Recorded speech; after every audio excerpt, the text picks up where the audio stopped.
Hey, everybody. Hey, y'all. Welcome back to another fantastic edition of the show. We are Very glad to have you back here with us, man, because we are all about helping you take dominion over your money and over your life. That's why we keep doing this thing that we be doing here at the His and Her Money Show. Do us a favor. If you love this content, don't be stingy. Share it with a friend. Matter of fact, put it on your IG stories and tag us at His and Her Money so we can show you love right back, because we love the people that love us. We're very appreciative.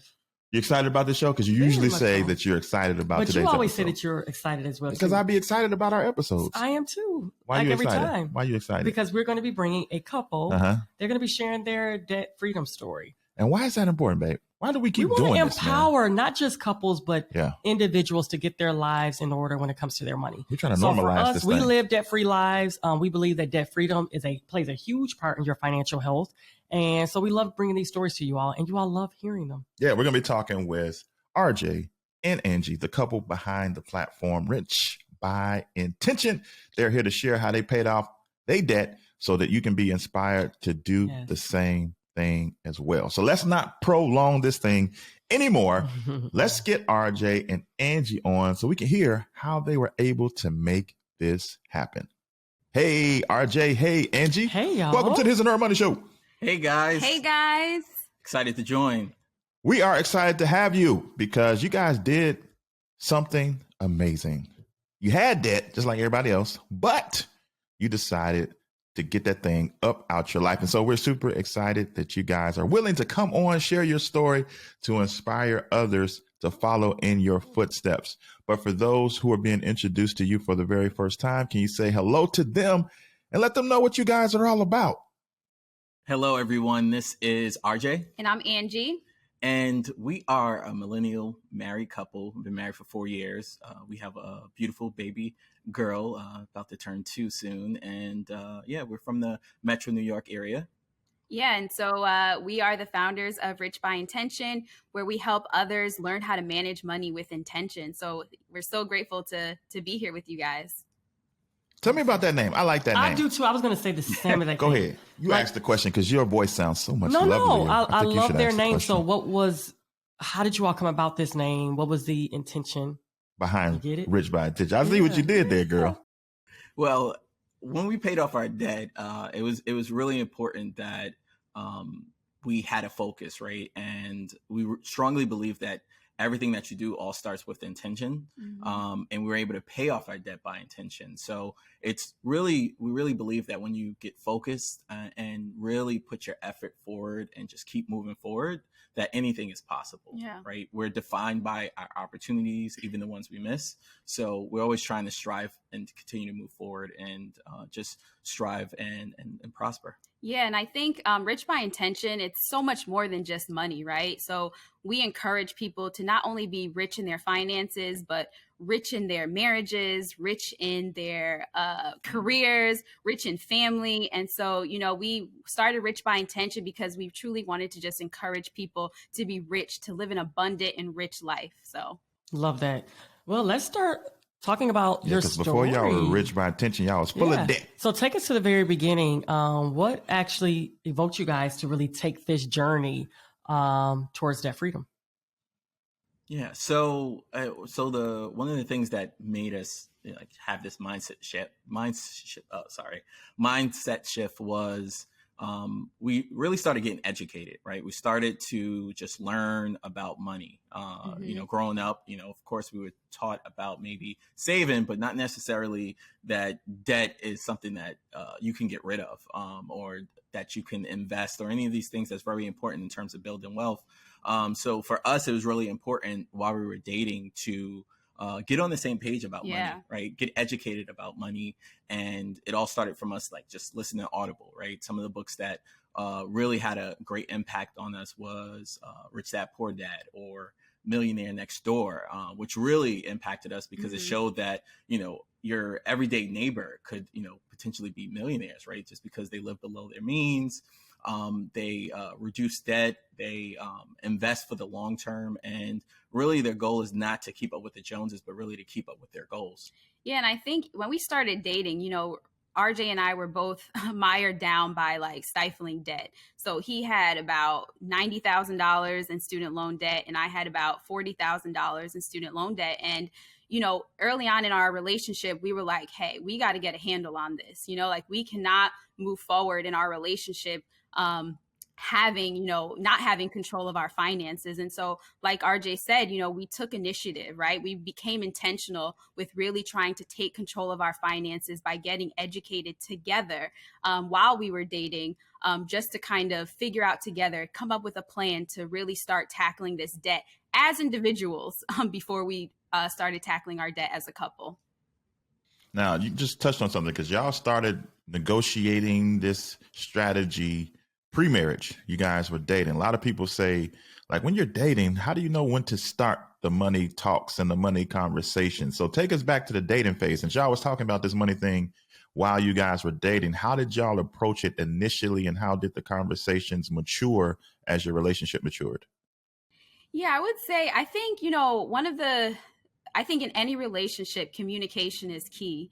And I think early on for RJ and I, we knew that if we were leading towards marriage, or if this relationship, well, we knew early on that our relationship was leading towards marriage. And so I think it's important to have those sometimes taboo or difficult conversations early on. And the money conversation is one that's very taboo for a lot of people. And so, you know, in order for us to really take control of our finances, we knew we needed to kind of have that conversation early on. So I would say, you know, he and I were on the same page, you know, because we started getting educated together, right? Like we started taking that initiative together, and just, if I read a book or if he read a book or listened to a podcast, we would share it with one another. And so I think just the fact of taking those steps to get educated together kind of helped the conversations organically when we started getting control of our finances. Yeah. And just to add to it, myself, since I had the lion's share of debt, close to 90,000, I, at the time, you know, when we first started dating, I would bring it up, you know, that, hey, I have this debt, and, you know, it is a lot, but, you know, my goal is to, you know, eventually pay it off. Right. I didn't have exact time when I was paid off, but I was very conscious of it, and I didn't hide it. I was just really focused on, you know, bringing it to attention to as many people as possible. So like, it just motivated me to like get rid of the debt. And I would just add to that it was a burden on him. Like his debt was a burden, you know, just coming out of college, and, you know, he couldn't live the life that he wanted because he had so much student loan debt. And I saw that. And the fact that he was, you know, just so burdened by the debt, and that it was heavy on his mind and on his heart, I saw that he wanted to take action with it. And he wanted to put a plan together so that he could, you know, overcome the debt. And so I think, you know, from that, like, you know, he was just willing to just do his part, and that inspired me, right, with my own student loan debt. So tell everybody the total again. Was it what, 130,000? How long did it take you all to pay it off? Yeah. So we paid off $123,000 of student loan debt in about 14 months. Man, Wow. Yeah. that ain't no joke. Yeah. Yeah. What's that divided by? Carry the one. They will probably know they did their journey, right? That's like a couple thousand a month. Wow. So it was all student loan debt. You all didn't have like credit card debt or anything like that, or auto loans. It was all student loans. So yes, all of that, once we were married, it was all student loan debt. That $123,000 was all student loan debt post-marriage. But like I said, or we said, prior to marriage, we took control of our finances. We had the credit card debt, we had the car debt, you know, but we paid those off as individuals. We paid those off on our own before getting married. And so that was a part of us taking control of our finances before we got married, so that when we entered into marriage, we could just work together to pay down our six-figure student loan debt. Good. Man, that's dope. So, I mean, you just said a key phrase. We decided to take control.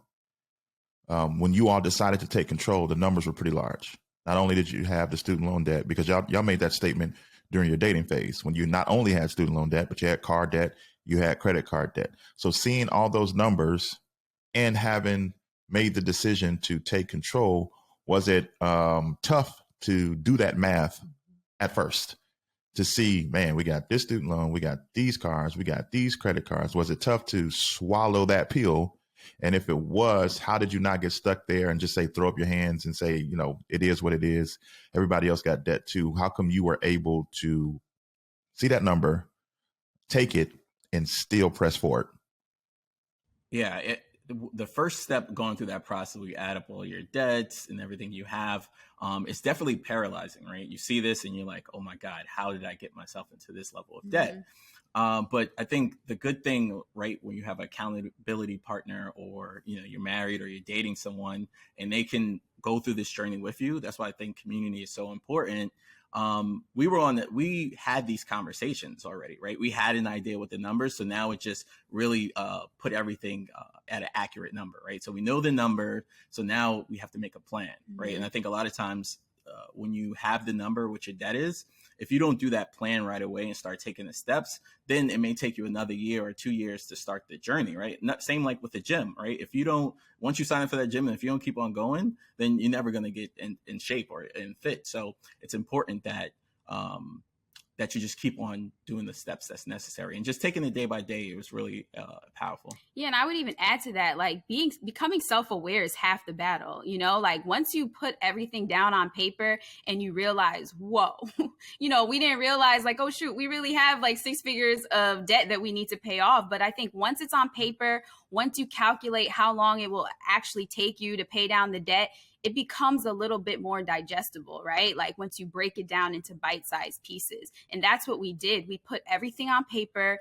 you know, we analyzed our numbers and we came up with a strategy, right? Like we figured out how long it would take us. We initially did not think paying off $123,000 of student loan debt was going to take us 1 year. We thought it was going to take us closer to 4 years, just under 4 years, you know? And it's like, once we put everything on paper, it's like everything just came together and we were like, okay, so this is how much we need each month to pay off this certain amount. And okay, so how do we come up with making more money, reducing expenses to really start, you know, tackling this debt one by one? So let's dig in, because people are going to want to know the strategy. So you all got married. What was the first step? Was it just writing it down, as you mentioned? How did you all walk this out as now a newlywed couple? So I would say, do you want to take this? Yeah. So the one thing I want to say is that once we got married, our very first step was to combine our finances, right? We got married to become one flesh. So, you know, our money became one as well. And we started just going through the process of, you know, making joint accounts, knowing all our money, putting it all together, and, you know, really just getting on the same page where we know exactly how much money's coming in, how much money's coming out, and just really work on the budget. Yeah. So I would say the budget is like one of the main things that helped us pay down our debt exponentially fast. You know, I think like we said, putting everything down on paper helps you become aware of your circumstance. And so the budget really helped us figure out how are we going to manage our money? How are we going to allocate the money that's coming in to make sure that we're able to pay down our debt within the time frame that we set out. And so I think, you know, combining our finances and the budget was step one. And so we would talk frequently, if not daily, at least weekly, about our budget and where our money was going, what we were spending, how we're going to reduce expenses. So I would say the budget and combining our finances were key, so that it was just easy money management from there. Did it ever get burdensome? Because y'all just got married. Y'all supposed to see the world, and y'all supposed to go to brunch with your other newlywed friends and all that stuff. But y'all were locked into this goal from day one. So did it ever get consumed? Because when we were paying off our house, there was a couple times we like, look, I'm tired of sending all this money to get rid of this mortgage, but we stuck with it. But there were moments of like, I am tired of seeing all my money go out of my home and towards this debt. Did you all ever experience any of that? And how did you persevere if you did? Yeah, I think during the journey, of course, it was times where we were like, hey, we're giving all our money to this loan that we can't like physically like have, like it's not like a home or a car or something, like it's, you know, our degrees. And I think that was tough just to see all this money going out. We're like, hey, we could invest this if we didn't have this debt. But we made it a point to make sure that we kept our marriage fun, right? There's so many free things to do. Us living in the metro New York area, right? We went to museums, we went to parks, we went to beaches, we went to matinee movies, right? Where it was $5 at AMC. Like we would go instead of 20. to those. Yes. So we would go to the movies. We would do all this fun activities that, a lot of people may not take advantage of, but we chose to do this, right? And even if we would go out for certain events and whatnot, like we would just get strategic with it, right? So we still kept it fun and found ways to live frugal but still have fun. Yes, we definitely, during our debt payoff, we reduced our expenses and we lived very frugally. We didn't buy any clothes, we didn't buy anything new. Our furniture, we repurposed it once we started living together. And, but we still, like RJ said, enjoyed our life, because, we were newlyweds and we wanted to have fun. We saw all of our friends living their life, going on vacations and, but I think it's about like putting our heads together and figuring out how do we get creative and still, just enjoy and just make the most out of what we have. And I think, when you're with a great partner, the little things just become so much fun. And I think that's what it was for us. Like we didn't need to do anything big. Like we just enjoyed being together. Company, yeah. And just one thing I just wanted to add is like, one thing that helped us continue to move forward is that we had a goal, right? We had a goal on the refrigerator, just like with your grades, you had the A on there. We had our debt freedom, right? We had like our goal. So we saw it every day, right? Not only did we talk about it every day, but we saw it every day. So we had like a goal each and every step of the way. And we focused on that. So if it was like, hey, we can't go on vacation while we're paying off debt, but we know once we pay off this debt, we can go on vacation anywhere we want, then that allows us to stay focused on the goal. And then every milestone when we paid off something, we did something small together. So it could have been, we would have like movie date nights and we would like bake brownies or something like that together and drink a glass of wine. Like we kept it creative during the time frame. And RJ loves movies. So that was like a big thing that we would do. Those matinees, 10 a.m., that was what we did. Yes. And it's like you have the theater to yourself. So I loved it. We were literally the only ones at 10 a.m. Legal and General America is a leader in low-cost, high-quality life insurance. For nearly 70 years, Legal and General America has been providing financial protection to over 1.3 million families and businesses. LGA makes understanding and applying for life insurance easy. And agents are standing by to help you find the best coverage to fit your family's needs. All you have to do is go to hisandhermoney.com/LGA to get a free quote now. So I'm sure that there are people that are doing the math. They're like, whoa, this is almost roughly around $9,000 a month that you all were just throwing at this debt. I mean, slamming it, knocking it out. Talk about some of the strategies outside of budgeting that you all did and living frugally. I know that you all cut expenses, but you all also found ways to make extra income. So talk about some of the things that you all did in order to really give you all power to pay off this debt. Yeah. So again, like a part of our strategy was also increasing our incomes. And so we knew if we wanted to pay this down as soon as possible, we needed to increase our incomes in some capacity. And so like we said earlier, we originally thought this was going to take us closer to 4 years to pay down, when we put everything down on paper. But RJ and I, we put our heads together, we encouraged each other, and we sought promotions and raises at our jobs, or we even left our jobs. Yeah. And I think one thing that we learned by going through the budgeting process is that everything is negotiable, right? So we went back to like our landlord to bring down rent, our utility company, any of the Netflix or any of these companies. We tried to find any deals that we could potentially find to lower our expenses as much as possible. But going through this process, we figured, hey, everything's negotiable, right? So that comes to your salaries, your jobs, anything that you're doing, it's negotiable, right? So for me, I started looking outside of my firm, and I was just like, hey, is there any other opportunities where I can increase my money, right? Because we were focused on paying down the debt. We got so intentional with paying it down. It was like, okay, where can we increase income? Where can we lower expenses? And it got almost like a game at one point. And we were just like, okay, let's start reaching out to people. And I would just add that, oftentimes people get a little nervous to leave their organizations because, it's comfortable, right? But it's like when you put yourself out there, a lot of times when you do get a new job at a new organization, your income can increase by a lot, almost maybe even 50% in some cases, depending on your industry and whatnot. And so for him, he got a new job outside of his old firm. And for me, I sought promotions at my job. I sought out raises. I was given a promotion, but I asked for more. And a lot of times people can be a little apprehensive with asking for more. But sometimes the worst that you can hear is no. And then if you hear no, you're in the same place you started anyway. And so, I really put that's a bar right there. I really put myself out there because, I knew we had this debt. I knew we needed to pay it off. This was before we had children. We had a goal to pay it down before we started our family.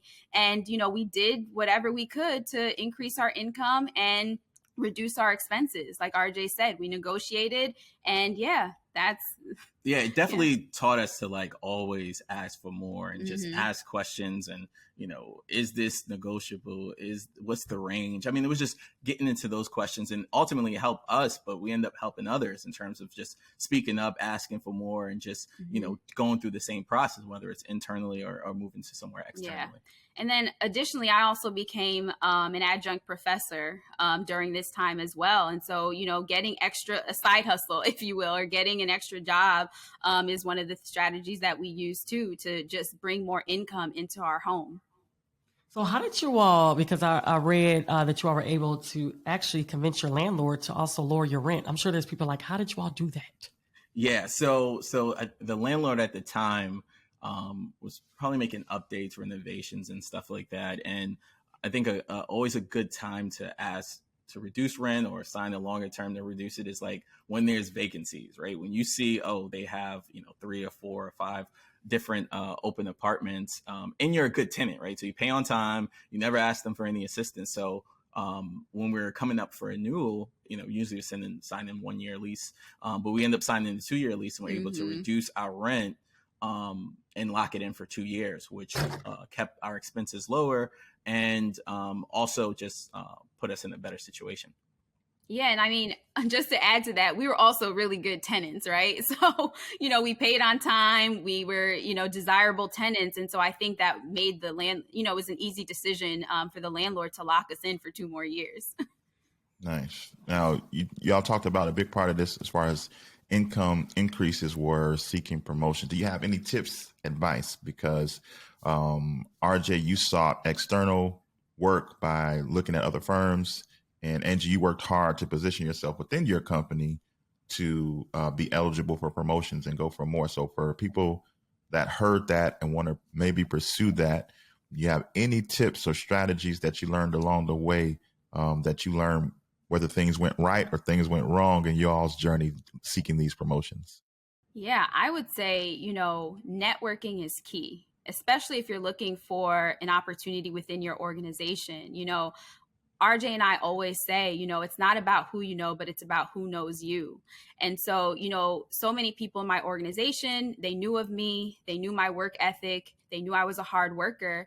And, it was easy for people to just kind of reach out to me, or for me to reach out to people to talk about opportunities that were available. And so I would say, establishing that network within your organization, reaching out to people for informational interviews, just to learn about the department, if you're interested in it, to learn about what they do, their own career path is, you'll be amazed at some of the things that come out of those conversations that will help you on your own career journey. And so those are some of the things that I did within my organization to really position myself for an opportunity for a promotion. Yeah. And just to add to it, a couple of things is like when you are new at a firm, or even if you're old at a firm, it's important that you reach out to people who are in the roles that you're looking to actually get into. So you actually have an understanding of what the day-to-day is like. And then also for the hiring managers, reach out to them and schedule time just to learn about their career journey and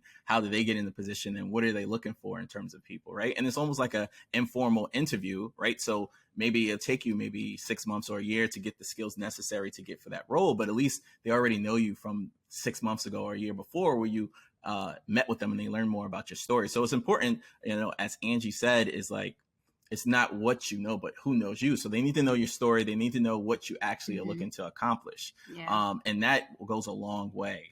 So that's really important, right? And then another thing, I think for a lot of us, we were taught to work hard, keep your head down. But when your head's down, you can't see what's in front of you. So make sure if you're working hard, make sure people know what you're working on, what you're working hard towards, because then they'll think about you for opportunities. And just raise your hand. Yeah. And I would even add to that, even external, if you're looking for opportunities externally, I know RJ does this a lot. A lot of people reach out to him too, just reaching out to people on LinkedIn, just to kind of set up those informational interviews, to learn about an industry, to learn about a career path that you may not be used to if you want to change industries. And so, just putting yourself out there is important, like, you can't live in a vacuum. Networking is important. Building relationships is so important, not only in business, not only in your career, but just in general in life. And so, definitely just reaching and connecting with people inside your organization and outside your organization. You'll be amazed at some of the opportunities that'll come along your way. Yeah. And just the last tip I just want to add is in terms of like when you're going through the interview process, I know a lot of times they ask you, what are you looking for like a salary or something? Never answer that question. I would always flip it back to them and ask them, hey, what is the range for this role? Right. And then they'll give you the range. So you're not undercutting yourself. Right. They say, oh, it's 50 to 75,000 and you say 40. Now you just lost 10,000. So I think that's always good to have those conversations and ask. And I think that's a good way to start the conversation. So do you go Price is Right and do you say $75,001? So curious though, Angie, you talked about becoming an adjunct professor. That might have caught somebody's ears as well.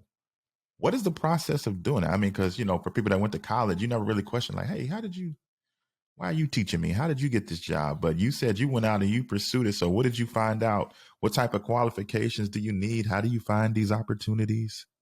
So I think it actually goes back to the networking, like I said, or building relationships. So I actually became an adjunct professor for my former graduate program. And I was actually reached out to by the dean, who was one of my professors during that time. And so, again, I think it's about who knows you. And they had a need to fill within the department. And they reached out to me to say, hey, can you teach these graduate students in our program? And so, again, like, I think it goes back to, just having a strong work ethic, being known for your work, and building those relationships and maintaining those relationships even post graduation. And so my dean, she and I kept a relationship after I graduated, and she had reached out to me because she knew who I was and she knew my work ethic. And and so that's really how I did it, So it all goes back to the networking, I would say. That's awesome. So walk us through that moment when you all paid off your last student loan payment. Yeah. It's a beautiful And moment. guys, listen, you can't see that pause was full of smiles on their end, reminiscing Unless you're watching it on YouTube. On that beautiful day. Okay, continue. Yeah. I remember because we were saying that we thought it would take 3 or 4 years, right? So like, probably halfway there, we're like, hey, maybe we can pay this off a little bit sooner.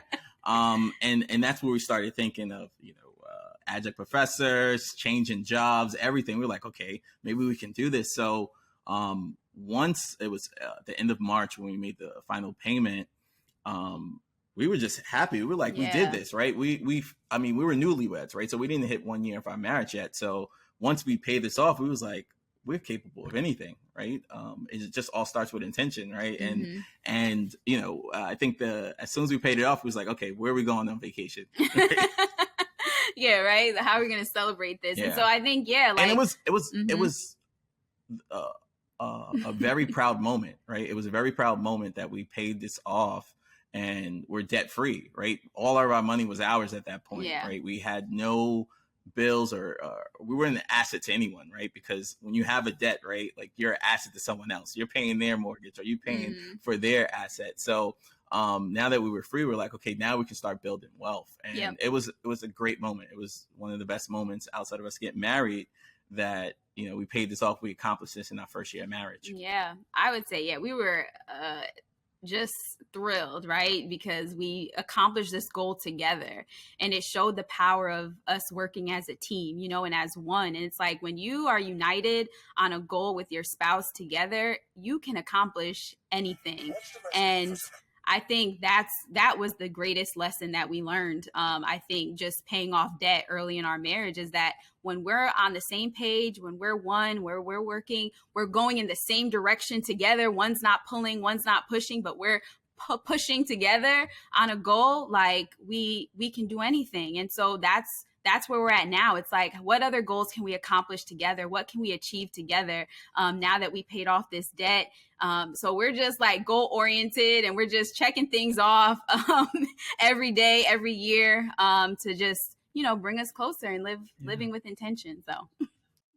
So where'd y'all go on vacation? Like, yeah, we everybody want to know where y'all went. What trip y'all did? So we took a trip. We actually went back to we went on the week.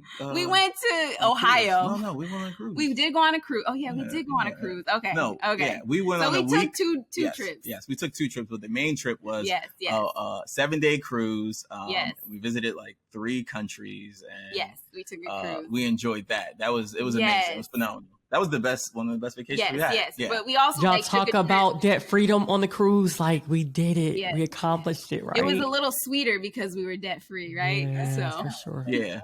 The food tasted so different. Yes.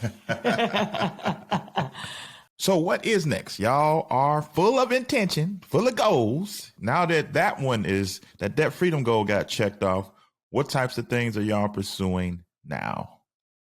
Yeah, so right now we do have a podcast. It's called Rich by Intention Podcast, where we just showcase stories of couples and individuals who were able to conquer debt, who were able to build successful businesses, and really just talk about marriage and money as well. Also, we have our brand, Rich by Intention, our website and our Instagram, where we help individuals get intentional with money. Yeah, no, we're super excited for what's to come and just continuing to build our brand and the podcast. We've had guests such as Rachel Cruz on our podcast recently. And so, we're just super excited to just share and impact others with our story. Yeah. And then just for us, like personally, like our goal is to, build wealth, financial freedom, teach our daughter about money early. So, we already have a piggy bank for her, and like 529s yeah. and just reading to her about money. So we're excited just to, pass on not generational wealth, but generational knowledge to our daughter. Man, awesome. I think that's dope, man. We are proud of you guys. Very much so. You guys put in the work.